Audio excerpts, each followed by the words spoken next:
My best friend became jealous of me because I started getting better grades than her, so she pranked me by fake killing my puppy. I went to extremes to get my revenge and cut her off entirely. Years later, she reached out begging for forgiveness. In senior year, I was going to graduate as valedictorian. Everyone was happy for me, except for my best friend Vanessa, because in 9th grade, she would get better grades than me by barely studying. She understood Algebra 1 immediately and got 100% in the test. Meanwhile, I barely passed. I always looked up to her, thinking she was the smartest girl in the world. I was inspired by her and wanted to be like her. So during the summer, I studied hard. I made out a schedule of what I would do every day to be as smart as her, and I did my best to stick to it. By the time 10th grade came around, I was acing all the practice tests. And since my parents were emotionally absent alcoholics, Vanessa stepped up as my emotional support. She told me she'd always be there for me until I got moved to her honors class, and instead of giving any sort of encouragement, she just laughed. She actually accused me of cheating on the tests, saying there must have been some kind of mistake because there's no way I could be in her class. She even called me a bad friend, telling me that I know how much this means to her, so being in her class was taking away from her achievement. And because I was young and easily manipulated, I felt tears sting my eyes. That night, I lied awake in bed, blaming myself for stealing her spotlight. And so I came up with a solution to my problem. I started trying to perform badly in tests. I thought I was doing the right thing, until disaster struck. I had studied so much in summer that my grades were still better than hers. Actually, they were the best in the class. I tried to tell Vanessa I wasn't doing it on purpose, and even offered to help her study, but she lashed out. Every time she received a test that was lower than mine, she'd manipulate me, calling me a bad friend and threatening our friendship. I remember one specific test. I forced myself to barely pass, but she failed. I thought that now at least she'd see I wasn't trying to one-up her. But then the next day, I found out she sent fake screenshots to the teacher of me saying I cheated to get where I was. My teacher believed it, and to verify it, they forced me into a room and made me do 4 tests back to back, with no time to prep. Well, I did really well in every single one of them, getting above 80. Vanessa was red with anger. Even the teacher was so impressed he told me if I kept it up, I could be going to Harvard. I don't even know how Vanessa found out, but she did. And because she was on the student council, she ended up taking advantage of me. It wasn't even a slow escalation of events. Straight away, she told everyone I was sleeping with the assistant principal for higher grades, but because I was still ugly back then, no one even believed her. But instead of giving up, she tried even harder. Which is funny, because if she spent half the effort on ruining my life to instead improve her grades, maybe she'd be the one on her way to Harvard. Anyway, from 9th to 12th grade, she reported me for plagiarism, tried sabotaging my college applications, and even tried to burn my textbooks the week before a big exam. But instead of making me cry, it actually made me happy, because I stopped seeing her as my golden best friend who could do no wrong, and started seeing her for what she was, a jealous psycho beach. But then, when I thought she had done her worst, I was wrong. It was 12th grade, and I had flown home from a holiday and drove to school straight from the airport. I got to my locker, and this awful stench filled my nostrils. I even vomited in my mouth a little. I started to open my locker door, and everything immediately clicked, because inside was the unalived body of my puppy. I screamed, and when I turned around in shock, I was faced with a phone camera. Behind it was Vanessa, pointing and laughing at me. "You should have seen your face!" Mascara was streaming down my face. I fell to the floor and didn't even have enough strength to push her phone camera away. I packed my bag and went home early, but as soon as I got back, I realized I overreacted. My puppy was still alive. You see, Vanessa had somehow found an unalived one that looked identical to mine and used it to prank me. But even though she hadn't done it, the image of the puppy's skeleton was still burned into my memory. I knew I had a decision to make, one that would not only change my life, but also the life of Vanessa and anyone else who tried to bully me. I don't have time to finish the story in this short video, but it gets intense. So I'm sitting there in my room, staring at the wall and thinking about how to handle this situation with Vanessa. My hands were still shaking from discovering the dead animal in my locker. I grabbed my laptop and started researching animal cruelty laws in our state. Turns out this wasn't just mean girl behavior, it was actually illegal. I screenshotted everything and saved it to a special folder named Evidence. I called my cousin Mark, who was studying pre-law at community college. He confirmed what I suspected. This was a serious offense that could get Vanessa expelled or worse. I spent the whole night making a detailed plan. First thing next morning, I went to school early and asked to speak with Principal Carson. I showed him the video Vanessa had taken of me breaking down by my locker. His face went from confused to horrified in seconds. He immediately called in the school resource officer, Officer Perez. I had to tell the whole story again while Officer Perez took notes. They asked me to wait outside while they called Vanessa to the office. I sat on that hard plastic chair watching the minutes tick by on the wall clock. 20 minutes later, I heard screaming from inside the office. Vanessa burst out, mascara streaming down her face, completely losing it. She lunged at me right there in front of the secretary's desk. "You ruined everything!" She managed to scratch my face before Officer Perez pulled her away. I touched my cheek and my fingers came away with blood. The secretary handed me tissues while looking horrified. Principal Carson suspended Vanessa on the spot and told her parents to come pick her up immediately. I thought that would be the end of it. I was wrong. The next day, Vanessa's parents showed up at school with a lawyer. They claimed I had been bullying their daughter for years and fabricated the whole locker incident. I couldn't believe they were turning this around on me. Principal Carson called me back to his office where Vanessa sat smugly between her parents and their sleazy-looking attorney. "Elaine has maintained excellent grades and character throughout her time here," Principal Carson started. "These accusations seem completely out of character." Vanessa's mom interrupted. "My daughter would never hurt an animal. Elaine is clearly troubled and jealous of Vanessa's success." I almost laughed out loud at the absurdity. Officer Perez cleared his throat and pulled out his phone. "We have the video evidence that Vanessa herself recorded," he said, pressing play. The color drained from their faces as they watched their daughter laughing while filming my breakdown. The lawyer whispered something to them, but Vanessa's dad waved him off. After that meeting, things moved quickly. The school board got involved. Animal control was called to properly dispose of the dead animal from my locker. Vanessa received a 30-day suspension and mandatory counseling. Her college acceptance letters were now at risk due to the disciplinary action. Part of me felt satisfied, but mostly I just felt tired. I threw myself even harder into studying for finals. With Vanessa gone, the the school felt different. People who I thought were her friends started sitting with me at lunch. Turns out they'd been afraid of her too. One girl named Amelia confessed that Vanessa had threatened to spread rumors about her if she ever talked to me. Another guy, Jaden, told me Vanessa had stolen his physics notes before a big exam because he'd offered to help me study. I was discovering just how many lives she'd tried to control. I started hanging out with Amelia and her friends. We formed a study group for finals. For the first time, I had real friends who weren't trying to compete with or manipulate me. My grades stayed strong without the constant stress of Vanessa's mind games. When Vanessa finally returned to school, she was different. She kept her head down and didn't look anyone in the eye. She'd lost her perfect ponytail and designer clothes, showing up in hoodies with unwashed hair. I almost felt sorry for her until I caught her staring at me across the cafeteria with pure hatred in her eyes. I knew she wasn't done. I was right. A week before graduation, my Harvard acceptance letter mysteriously disappeared from my locker. I'd been keeping it there to read whenever I needed motivation. I immediately suspected Vanessa. I went to the administrative office and asked Ms. Payton if the security cameras covered the hallway by my locker. She checked and confirmed they did. We reviewed the footage from that morning, and sure enough, there was Vanessa, slipping something out of my locker between classes. I reported it to Principal Carson, who called Vanessa in immediately. She denied everything at first, but when shown the footage, she broke down crying. Principal Carson gave her an ultimatum: return my acceptance letter or face expulsion 2 weeks before graduation. She returned it that afternoon, crumpled but intact. I smoothed it out and put it in a frame for safekeeping at home. Graduation day arrived with perfect June weather. My parents actually showed up sober, which was a small miracle in itself. As valedictorian, I had to give a speech. I spent weeks working on it, determined to take the high road. When I walked up to the podium and saw hundreds of faces looking back at me, I felt a surge of confidence I'd never experienced before. I spotted Vanessa in the crowd, sitting alone, her parents nowhere to be seen. I started my speech talking about perseverance and growth. I never mentioned Vanessa by name, but I did talk about overcoming obstacles and not letting others define your worth. After the ceremony, several teachers came up to congratulate me. Harvard was sending a representative to award me an additional scholarship based on my academic performance. As photos were being taken, I noticed Vanessa standing alone by the refreshment table. On impulse, I walked over to her. She looked surprised, then suspicious. "What do you want?" she asked. I just shrugged and said, "I wanted to say congratulations on graduating." Her face softened for a split second before hardening again. "Whatever. You think you're so special with your Harvard scholarship?" I could have snapped back, but instead I just smiled and said, "Good luck at college, Vanessa." Walking away felt like closing a chapter. That summer flew by as I prepared for Harvard. I got a part-time job at the local library and saved every penny. My parents' drinking got worse after graduation. They seemed almost angry about my success. One night I came home to find them passed out surrounded by empty bottles. I packed an overnight bag and stayed at Amelia's house. Her parents were kind and supportive, letting me crash on their couch whenever things got bad at home. 2 weeks before leaving for college, I received a strange email from an address I didn't recognize. The subject line simply said, "Sorry." The message was short: "I'm getting help now. What I did was wrong. I can't undo it, but I'm trying to be better." It wasn't signed, but I knew it was from Vanessa. I didn't respond. Some apologies come too late. Move-in day at Harvard was overwhelming. The campus was beautiful and intimidating. My roommate Alina was from California and seemed nice enough. We awkwardly arranged our sides of the room while our parents made small talk. My dad kept checking his watch, eager to hit the road. They left within an hour, barely saying goodbye. Alina's parents stayed until evening, helping her hang fairy lights and arrange photos on her wall. They invited me to join them for dinner, but I declined. I needed some time alone. That night, lying in my new bed in my new life, I felt both terrified and free. Classes started and immediately challenged me in ways high school never had. For the first time,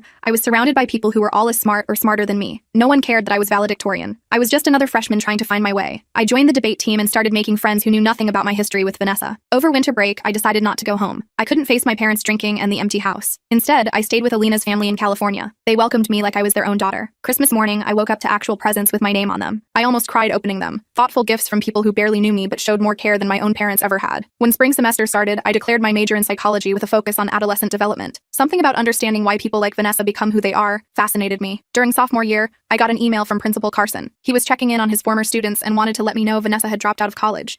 She'd had some kind of breakdown and was now in a treatment facility. I felt no satisfaction at this news, just a hollow sadness for the wasted potential. I threw myself into my studies even harder. By junior year, I was working as a research assistant for a prominent psychology professor. We were studying the effects of competitive pressure on teenage girls. The irony wasn't lost on me. During spring break, I finally went home to clear out my childhood bedroom. My parents had separated, and the house was being sold. As I packed up books and old notebooks, I found photos of Vanessa and me from middle school, before the competition destroyed our friendship. We looked so young and happy. I sat on my bedroom floor surrounded by the artifacts of my past life, and allowed myself to cry for the friendship we'd lost. Back at Harvard, I applied for a summer internship at a youth counseling center. During my interview, they asked why I wanted to work with troubled teens. I told them my story, leaving out names but sharing the experience of being bullied by my former best friend. The interviewer nodded and said, "Sometimes our deepest wounds become our greatest strengths." I got the internship. My first day, I was assigned to observe a group therapy session for girls with behavioral issues. When I walked in, I froze. Sitting in the circle was Lydia, a girl who looked so much like teenage Vanessa that my heart started racing. She had the same confident posture, the same dismissive expression. Throughout the session, I watched as Lydia put down the other girls with subtle jabs disguised as compliments. After the session, I discussed my observations with the lead therapist. Lydia reminds me of someone I used to know, I said carefully. She's struggling with some deep insecurities, the therapist explained. The superiority is just a mask. Working with these girls over the summer changed something fundamental in me. I started seeing Vanessa differently, not as a villain in my story, but as another damaged person who never got the help she needed until it was too late. During my senior year, I focused my thesis on competitive behavior in academic settings and how it affects female friendships. My professor was impressed enough to suggest publishing it in an academic journal. Graduation approached, and this time my mother came alone. She'd been sober for 6 months, a small victory, but one I was grateful for. As we sat at dinner the night before commencement, she surprised me by saying, "I'm sorry I wasn't there for you in high school. I was so lost in my own problems. I didn't know how to respond, so I just nodded and squeezed her hand." The commencement ceremony was beautiful. Sitting among my fellow graduates, I felt a sense of accomplishment that went beyond academic success. I had survived Vanessa's bullying, my parents' alcoholism, and the pressure of Harvard. I had built a life I was proud of. After throwing our caps in the air, I spotted my mother chatting with Alina's parents. They had all come to support me. As I walked toward them, someone tapped my shoulder. I turned around and almost stumbled backward. It was Vanessa. She looked different, healthier, calmer. "Congratulations," she said simply. "Your mom told my mom you were graduating today." I stood frozen, unsure how to respond. "I'm not here to cause trouble," she continued. I wanted to see you succeed." She handed me a small wrapped package. "You don't have to open it now, or ever, really." I took it wordlessly. "I'm doing better now," she said. 2 years of intensive therapy and the right medication. Turns out I have borderline personality disorder along with some other issues. I nodded, finding my voice. "I'm glad you're getting help." She smiled sadly. "Well, I should go. I just wanted to say I'm sorry for everything." She turned to leave but paused. "Oh, and I'm starting community college in the fall. Psychology, actually. Guess you influenced me after all." As I watched her walk away, I felt the weight of our shared history shift slightly. Back at my apartment that night, I carefully opened her package. Inside was a framed photo of us from 8th grade, arms around each other, grinning wildly after winning the science fair together. With it was a note. "Before competition ruined us. I'm sorry I couldn't celebrate your success back then. I'm trying to learn how now." I placed the frame on my bookshelf next to my Harvard diploma, reminders of where I'd been and how far I'd come. A week later, I started my new job at a research facility studying educational psychology. My first project focused on creating healthier competitive environments in schools. During a team meeting, I shared some of my personal experiences without mentioning names. My supervisor seemed particularly interested in how academic pressure had affected my friendship with Vanessa. "Would you be comfortable developing this into a case study?" she asked. I hesitated, then nodded. "Actually, I've been thinking about reaching out to her. Getting her perspective might make the research more complete." That weekend, I sent Vanessa an email explaining the project and asking if she'd be willing to be interviewed. I didn't expect a response, but she replied within hours. "I'd be happy to help. It might be therapeutic for both of us." We arranged to meet at a coffee shop halfway between our cities. Seeing her in a normal setting felt surreal after everything we'd been through. We started awkwardly, but as I asked my research questions, the conversation became easier. She was surprisingly insightful about her past behavior. "I always felt like I had to be the best, or I was nothing," she explained. "When you started doing better than me, it felt like you were taking my only value away." I nodded, understanding in a way I couldn't have in high school. "What about the dead animal incident?" I finally asked. "How do you make sense of that now?" She closed her eyes briefly. "That was my rock bottom. I was so desperate to hurt you that I became someone I didn't recognize. I still have nightmares about it." Our interview lasted 3 hours. By the end, we weren't exactly friends, but we weren't enemies either. We were two people trying to understand our shared past from an adult perspective. As we were leaving, she asked if we could stay in touch. I surprised myself by agreeing. Over the next few months, Vanessa occasionally sent me articles related to my research. I kept her updated on how the case study was developing. It was a careful, professional relationship, nothing like our intense teenage friendship, but healing in its own way. My case study was published in an educational psychology journal, with both our names listed. Vanessa had agreed to be named. A week after publication, I received a job offer from a prestigious private school in New York. They wanted me to develop a program addressing competitive stress and bullying in high-achieving environments. I accepted immediately. Moving to New York was exciting and terrifying. The school environment triggered some old anxieties at first. Walking those hallways, I sometimes felt like my teenage self again, insecure and watchful. But now I was the authority figure, the one creating change. My program started small, weekly discussion groups where students could talk about academic pressure without judgment. It gradually expanded to include parent workshops and teacher training. 6 months into the job, I received an email from Vanessa. She'd been accepted to a master's program in counseling psychology and wanted to know if she could interview me for a paper she was writing. We arranged a video call, and as her face appeared on my screen, I realized something important. We would always be connected by our past, but that connection no longer had power over me. Her research focused on reconciliation after intense peer conflicts. The irony made both of us smile. As we wrapped up the interview, she said something that stayed with me. "You know, in a weird way, I think we both ended up exactly where we needed to be because of what happened between us." She was right. My entire career path had been shaped by our toxic friendship and its aftermath. I was helping students because I understood their struggles intimately. That night, I looked through old high school photos, remembering the girl I had been. So desperate for Vanessa's approval, so eager to dim my own light to make her comfortable. I barely recognized that version of myself anymore. The following semester, my program received recognition from the State Educational Board. They asked me to present at their annual conference. As I prepared my presentation, I decided to include our story, mine and Vanessa's, as a personal case study. I emailed her asking permission, which she granted immediately. The day of the conference arrived, and as I walked onto the stage, I spotted Vanessa sitting in the back row. I hadn't known she was coming. Our eyes met briefly, and she gave me a small, encouraging nod. I took a deep breath and began my presentation. Today, I want to talk about competitive academic environments and their impact on student relationships. I'll start with a personal story, one about two girls who let competition destroy their friendship and the unexpected ways they found healing. After the presentation,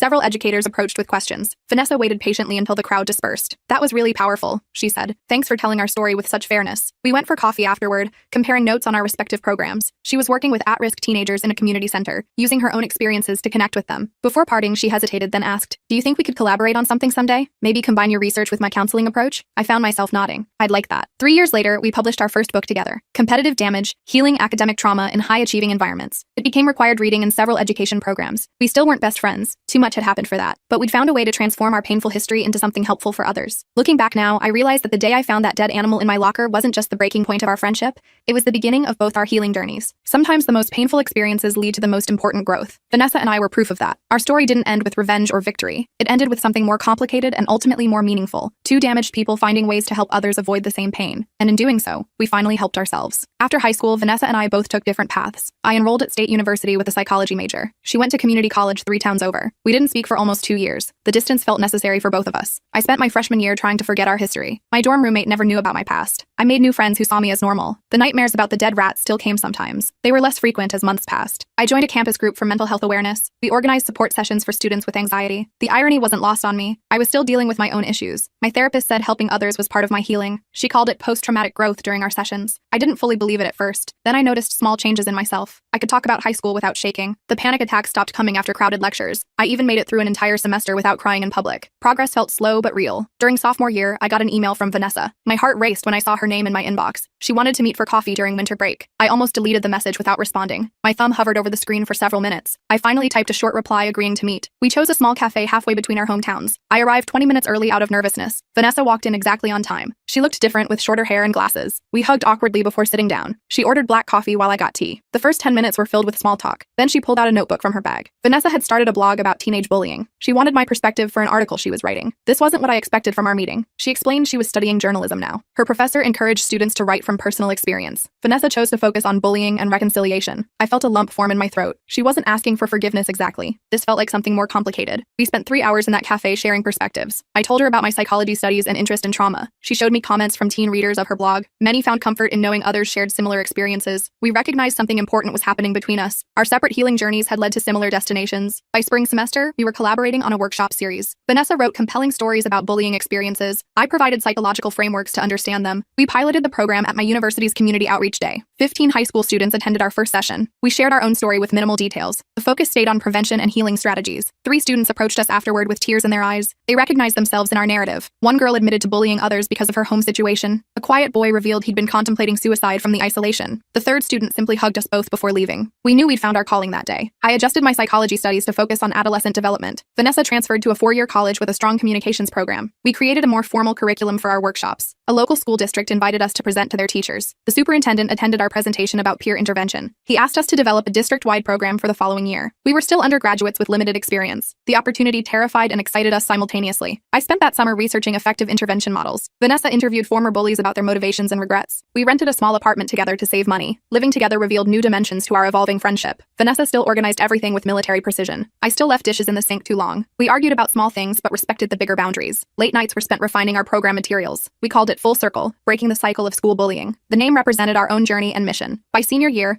3 school districts had implemented our program. Teachers reported noticeable improvements in school climate. Students had vocabulary to discuss difficult social dynamics. Incidents of severe bullying decreased by 30%. Administrators credited our personal story for the program's effectiveness. We graduated with job offers from an educational consulting firm. The company wanted to distribute our curriculum nationally. We signed a contract that included speaking engagements across the country. Our first presentation to a national conference was terrifying. I vomited twice before walking onto the stage. Vanessa squeezed my hand as we faced the audience of educators. We told our story more openly than ever before. I described finding the dead animal in my locker. Vanessa explained the hurt and rage that drove her actions. The room fell completely silent during these revelations. A standing ovation followed our presentation. Educators lined up to share their own experiences. Some admitted to overlooking bullying in their schools. Others had been victims themselves decades earlier. We realized the universality of our message that day. The work became our shared purpose over the next several years. We refined our approach based on feedback from schools. Research studies validated the effectiveness of our methods. I completed a master's degree in clinical psychology during this period. Vanessa published a book about youth Youth Resilience that became a bestseller. We were invited to consult with state education departments. Our small apartment upgraded to a comfortable house with separate offices. Success brought new challenges to our relationship. Media attention focused more on our personal reconciliation. Reporters asked invasive questions about our high school years. We developed standard responses that protected our privacy. Some interviews still left us emotionally drained. We established strict boundaries around sharing our story. The educational content always remained the priority. 10 years after graduation, our old high school invited us back. They wanted us to keynote their new anti-bullying initiative. Returning to those hallways triggered unexpected emotions. I found myself standing before my old locker during the tour. The metal door had been replaced years ago. Still, I felt phantom smells from that horrible day. Vanessa noticed my discomfort and suggested we step outside. We sat on the same courtyard bench where she once tormented me. The irony wasn't lost on either of us. The principal joined us with sincere appreciation for our program. He couldn't know the complex emotions swirling between us. That evening, we addressed the entire student body in the gymnasium. Faces of teenagers looked up with varying degrees of interest. I spotted the popular kids in their traditional territory. Vanessa recognized the isolated students at the margins. We told our story with renewed perspective from that significant location. The students sensed the authenticity in our presentation. They gave us their full attention throughout the assembly. Several approached us afterward with trembling voices. They recognized their own situations in our words. One boy admitted he'd been planning revenge against his tormentors. Our story made him reconsider his approach. A popular girl quietly asked how to stop her friend's mean behavior. The impact felt especially meaningful in our former school. We left the campus with a sense of closure neither expected. The work continued to evolve as social media transformed bullying. Online harassment created new challenges for students and educators. We incorporated digital citizenship into our curriculum. Research partnerships helped us stay relevant with changing technologies. Vanessa specialized in media literacy for teenagers and parents. I focused on psychological interventions for cyberbullying victims. Our professional success continued bringing new opportunities. A major foundation offered substantial funding to expand our reach. We created online training modules for schools with limited resources. International education organizations translated our materials into 12 languages. We traveled to conferences across 4 continents in 1 year. The intense schedule took a toll on our personal lives. I developed insomnia during particularly busy months. Vanessa struggled with anxiety before major presentations. We recognized the need for better self-care practices. Our shared history made us uniquely equipped to support each other. The wounds from our teenage years had mostly healed. Occasional triggers still appeared unexpectedly for both of us. I still flinched at certain locker room smells. Vanessa avoided particular hallway configurations in schools. We acknowledged these responses without shame. They became part of our teaching about trauma's lasting effects. Our 15th high school reunion arrived with mixed emotions. We debated whether to attend for several weeks. The event would attract people who witnessed our worst moments. Some might still carry outdated impressions of both of us. We finally decided to attend together as a unified front. The reunion was held at a hotel ballroom downtown. Former classmates approached us with curious expressions. Most had heard about our work through social media. They expressed surprise at our unlikely partnership. Old friend groups had evolved through marriages and career changes. The former hierarchy seemed laughably irrelevant now. I chatted with people who never spoke to me in high school. Vanessa apologized to several former targets of her mean behavior. Our former principal attended briefly to greet the alumni. He pulled us aside to express his regret about the past. He admitted failing to address the bullying culture properly. His acknowledgement meant more than expected to both of us. We left the reunion feeling another layer of healing. The next phase of our work focused on prevention with younger children. Elementary schools showed interest in age-appropriate materials. We developed puppet shows for kindergarten through 3rd grade. Stories about friendship and inclusion replaced our personal narrative. Colorful workbooks helped children practice social skills. Parent workshops addressed early intervention techniques. Teachers reported improved classroom dynamics within months. Our 20th year of collaboration brought an unexpected honor. A National Education Association named their Bullying Prevention Award after us. The ceremony included video testimonials from former workshop participants. Students we'd met years earlier described our program's lasting impact. Several had chosen helping professions because of our influence. One young woman had started a similar program at her university. We accepted the award with genuine humility and gratitude. The following day, Vanessa received difficult health news. Routine tests revealed concerning results requiring further examination. The diagnosis came 2 weeks later. Stage 2 breast cancer. Treatment options included surgery and chemotherapy. I accompanied her to every medical appointment. Our speaking engagements were temporarily postponed. I handled administrative responsibilities for our organization. Colleagues stepped in to deliver scheduled workshops. Vanessa's treatment lasted 8 challenging months. She lost her hair and much of her energy. Still, she wrote from her treatment chair when possible. Her online journal about the experience reached new audiences. She connected her current battle with our anti-bullying message. Resilience became her central theme during recovery. My support role taught me new dimensions of our friendship. I organized meal deliveries and managed her medication schedule. We had movie marathons during her lowest energy days. Our shared history made certain conversations unnecessarily difficult. We already understood vulnerability and pain intimately. Her doctors declared her cancer-free after the final treatments. Recovery would continue for months with ongoing monitoring. We celebrated with a quiet dinner at her favorite restaurant. The experience shifted our perspective on our work again. Vanessa incorporated wellness themes into our curriculum updates. I developed modules addressing serious illness in school communities. Our personal experiences continued informing our professional approach. As our 3rd decade of collaboration approached, we reflected often. Our unlikely journey from enemies to partners still amazed us. The dead animal incident now seemed like another lifetime, yet it remained the catalyst for everything that followed. New generations of students heard versions of our story. The specific details mattered less than the transformation message. School administrators still credited our program's effectiveness to authenticity. We understood bullying from both perspectives intimately. Retirement discussions began as we approached our 50s. The organization had grown beyond our direct management. A talented team implemented programs across multiple countries. Succession planning became our priority for sustainability. We identified promising leaders from within our organization. Mentorship programs prepared them for eventual transition. We reduced our travel schedule to focus on writing comprehensive guides. Speaking engagements became more selective and strategic. The pandemic created unexpected challenges for our work. Schools closed and bullying moved entirely online. We quickly adapted materials for virtual learning environments. Teachers reported increasing concerns about digital harassment. Parents requested resources for monitoring online interactions. We conducted webinars reaching thousands of families weekly. Our experience with adaptability served the organization well. Post-pandemic education brought renewed interest in social skills. Schools recognized the emotional impact of prolonged isolation. Our curriculum expanded to address re-entry anxiety and conflicts. Research partnerships studied effective interventions for this period. Demand for our services reached unprecedented levels nationally. Technology companies sought our expertise for platform safety. Government agencies consulted us about policy recommendations. Universities offered honorary degrees recognizing our contributions. The spotlight sometimes still felt uncomfortable for both of us. We remained focused on the work rather than accolades. As retirement approached, we collaborated on a comprehensive book. It documented 30 years of bullying prevention research. Our personal story served as the framework for broader insights. Former students contributed testimonials about lasting impact. Research data demonstrated effectiveness across diverse settings. The publishing date coincided with our planned retirement announcement. We organized a final conference to launch the book officially. Educators, researchers, and former students attended from globally. The event celebrated 3 decades of our unexpected partnership. Presentations highlighted the evolution of our approaches. Panel discussions featured the next generation of prevention specialists. We received a standing ovation during our closing remarks. Tears flowed freely as we reflected on our journey together. The dead rat that once represented hatred had transformed completely. It became the unexpected beginning of lifelong purpose for both. We had helped thousands of students avoid similar pain. Schools implemented lasting changes because of our experiences. The work would continue through others we had trained. Our personal healing had become completion in helping others. Retirement brought new routines and reflective conversations. We remained connected through the foundation bearing our names. Advisory roles kept us engaged with evolving prevention strategies. Occasional speaking engagements maintained our presence in the field. We finally had time to process our remarkable journey fully. The teenage girls who once occupied opposite social positions had disappeared. In their place stood 2 women transformed by shared purpose. Our unlikely friendship had become the most significant relationship for both. The healing journey that began with a dead animal had never really ended. It had simply evolved into different forms of growth and service. We recognized that pain could become purpose with proper perspective. Our story continued inspiring others facing similar challenges. Sometimes the most meaningful connections emerge from the deepest wounds. Vanessa and I embodied this truth through our unlikely partnership. The dead animal in my locker had ultimately given life to something beautiful that I never could have imagined when I first saw that bloody mess. Looking back now, it's almost funny how something so awful became life-changing. The day after we launched our community outreach program,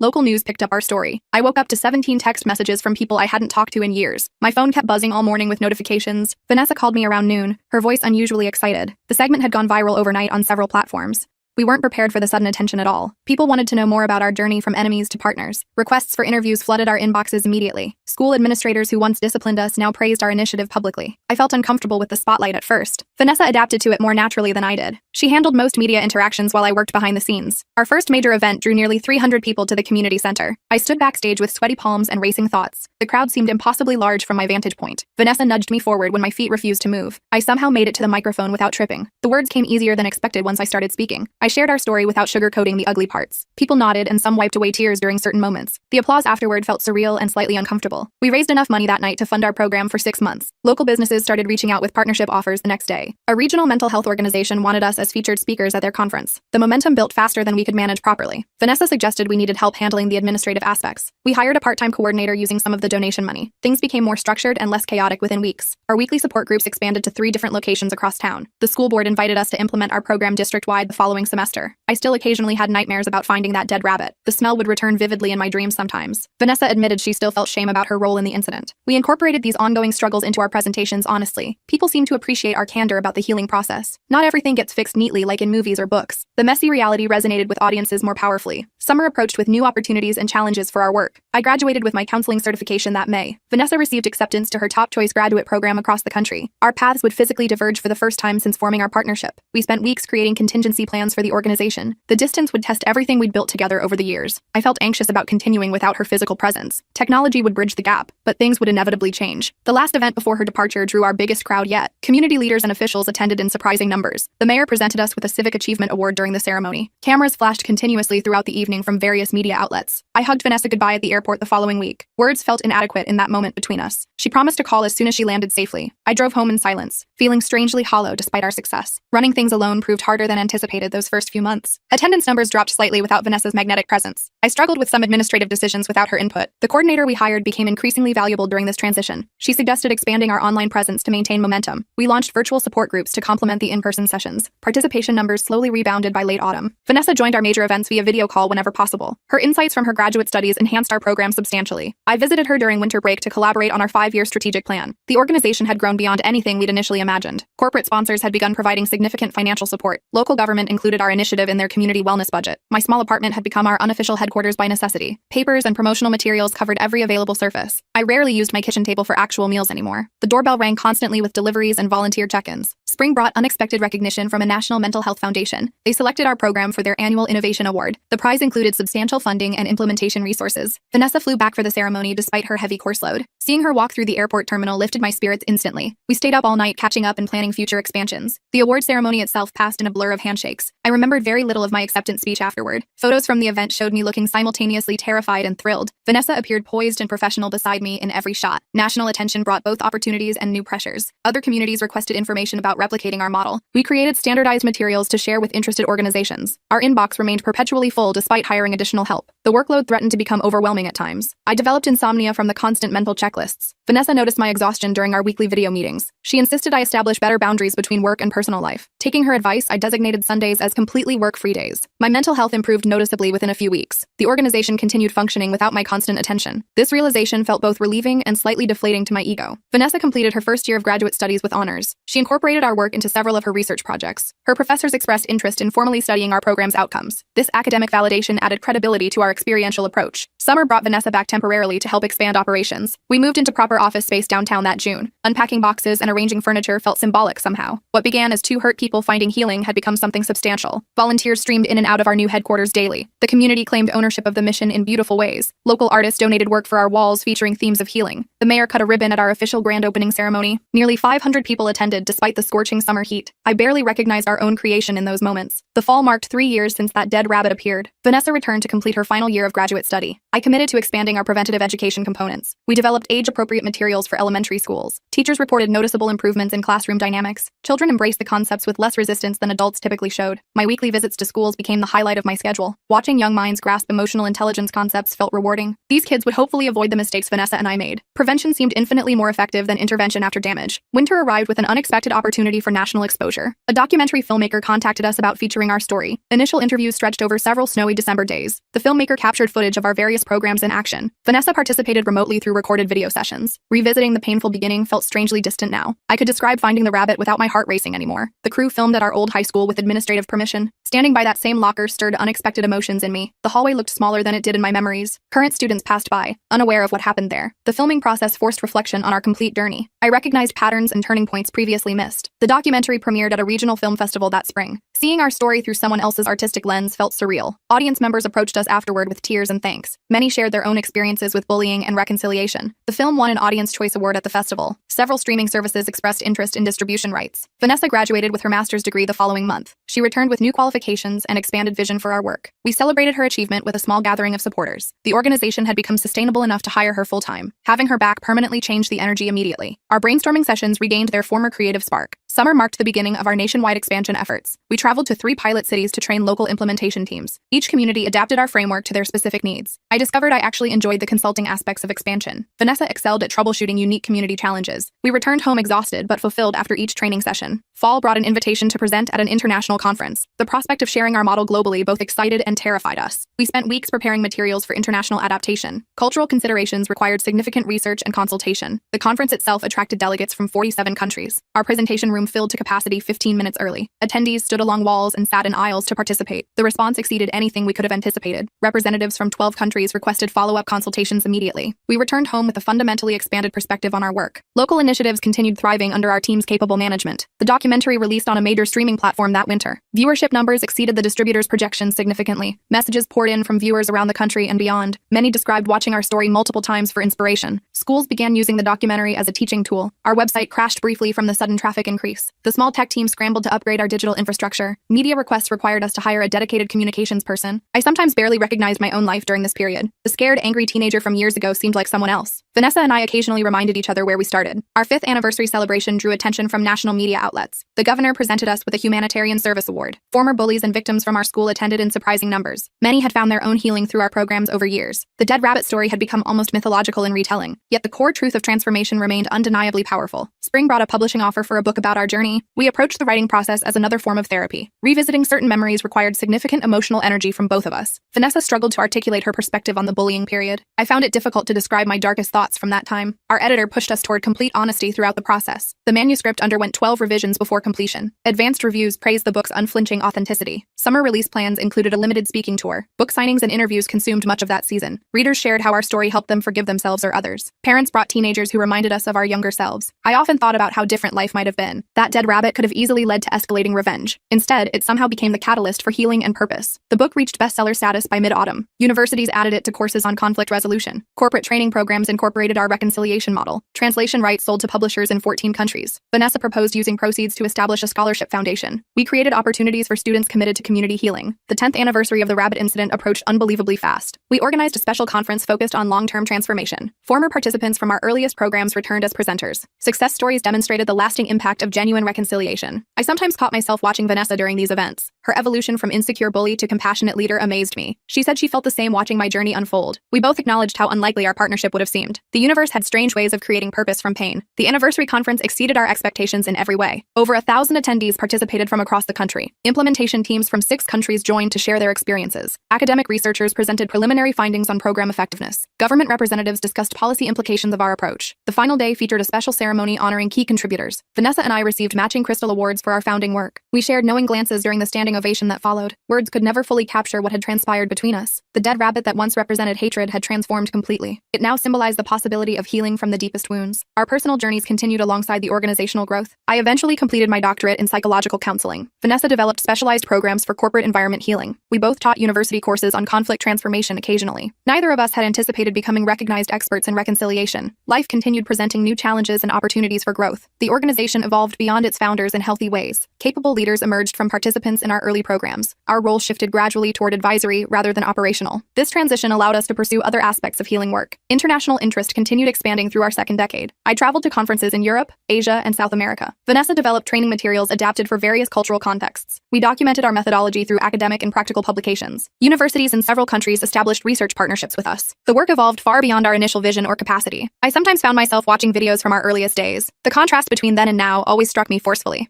Vanessa and I occasionally reminisced about our humble beginnings. The cramped community center rooms with folding chairs seemed quaint now, yet something essential remained consistent through all changes. The healing principles worked because they were fundamentally human. Pain, accountability, forgiveness, and growth transcended all boundaries. Looking back over 15 years from that locker incident seemed surreal. The terrified, rage-filled teenager I once was felt like another person. Vanessa said she barely recognized her former self in memories. We had both been transformed through the very process we taught. The dead rabbit had somehow multiplied life rather than ending it. One random act of cruelty had spawned countless acts of healing. Neither of us could have imagined this outcome that terrible morning. I sometimes wondered about alternate timelines where we made different choices. What if I had retaliated instead of seeking understanding? What if Vanessa had denied responsibility instead of acknowledging harm? What if we had never discovered the healing possible through honesty? These questions had no answers but prompted continued gratitude. The journey remained ongoing despite our substantial progress. Neither of us claimed to have perfected the healing process. We still encountered triggers that connected to our original wounds. The difference lay in our response to these inevitable human moments. We had developed tools to process pain without creating more damage. These skills proved relevant across all life's relationships and challenges. The dead rabbit story continued teaching us decades after the fact. Its lessons evolved as we gained new perspectives through experience. What began as a trauma became a strange gift over time. This realization formed the core message of all our work. Pain itself wasn't transformative, but our response to it could be. Choosing growth over revenge created entirely different life trajectories. The organization now operated in 37 countries on 6 continents. Research consistently validated the effectiveness of our methodologies. Schools, businesses, and communities reported measurable positive outcomes. Government agencies incorporated our approaches into policy frameworks. None of this seemed possible when I first opened that locker. The stench of death had somehow led to abundant new life. 20 years after the incident, we held a special private commemoration. Just Vanessa and I, sitting quietly in a garden behind our headquarters. No speeches, cameras, or audiences for this particular milestone. We simply acknowledged the journey with its pain and beauty. I thanked her for having the courage to seek reconciliation. She thanked me for being willing to listen during our darkest time. We sat in comfortable silence, watching butterflies visit nearby flowers. The symbolism wasn't lost lost on either of us in that peaceful moment. Transformation remained mysterious even after dedicating our lives to it. The dead rabbit had decomposed decades ago, returning to Earth. Its spiritual significance, however, continued generating new growth. Our story had become larger than ourselves or our organization. It belonged to everyone who found hope through its telling. The healing work continued beyond any single moment or milestone. Pain and opportunity for transformation remained constants in human experience. Our mission evolved but never really changed at its core. We helped people find purpose through their deepest wounds. The rabbit that once represented hatred ultimately gave birth to compassion. Sometimes I still paused by old school lockers when visiting campuses. These metal containers seemed such ordinary objects to contain such power. One locker had somehow altered the trajectory of countless lives. I would touch the cool metal surface briefly, honoring the journey. Vanessa once confessed she did the same thing during school visits. These private rituals acknowledged the significance of our unlikely beginning. The dead animal in my locker had ultimately given life to something beautiful. That beauty continued spreading in ways we could never fully track. The ripple effects extended far beyond our vision or understanding. Healing moved outward like rings in water, touching distant shores. The rabbit's death had somehow initiated endless new beginnings.